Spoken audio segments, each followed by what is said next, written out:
台湾民间故事877啊。877是一个头壳真好的少年家，伊住伫嘉义县附近的庄仔内，本姓姓张，伫厝里排行第7。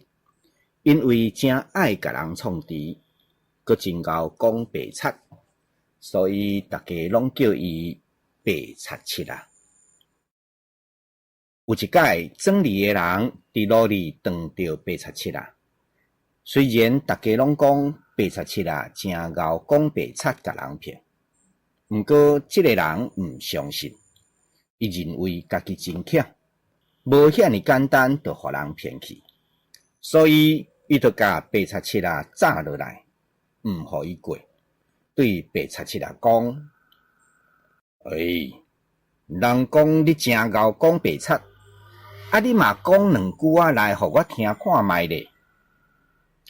877啊无想要插伊，对喙甲因讲：我即摆无时间甲你浪喙花啦，我要紧赶来去嘉义市看城隍爷游景。听讲即摆游景来真侪人呢，阵头都超过100外阵，你敢知影迄有偌闹热咧？所以我无时间讲白贼互你听。讲煞877啊，就赶紧去赶路啊。这个人一听到市仔城隍爷在游景，就紧走去庄头甲大家讲，招大家做伙坐牛车去市内看游景。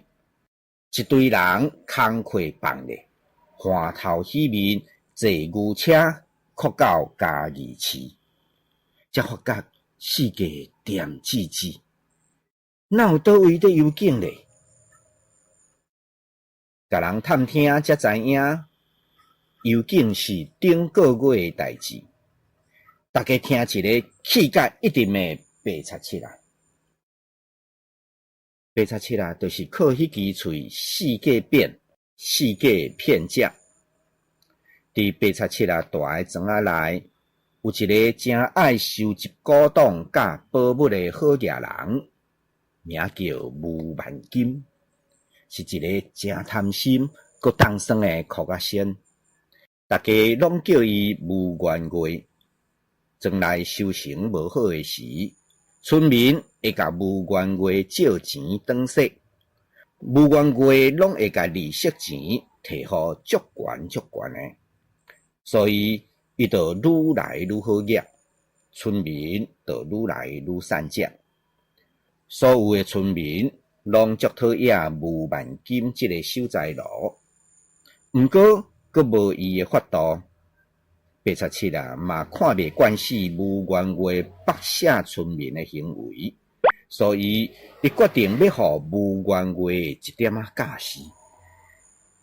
有一天，伊来到吴元月厝里，对吴元月讲：阮厝内发生淡薄仔问题，急需要用钱，敢会使请你借我30两银？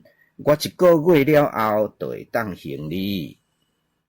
吴元月讲：要借钱哦，无问题。毋过一个月了后，你爱还我60两银哦。哇！利息遐尼悬，是要惊死人哦！877啊，惊一条。吴元月应伊讲：要借毋借随在你啊，我袂甲你勉强。若是要甲我借钱，就爱照我的规矩付利息，若无就免讲啊。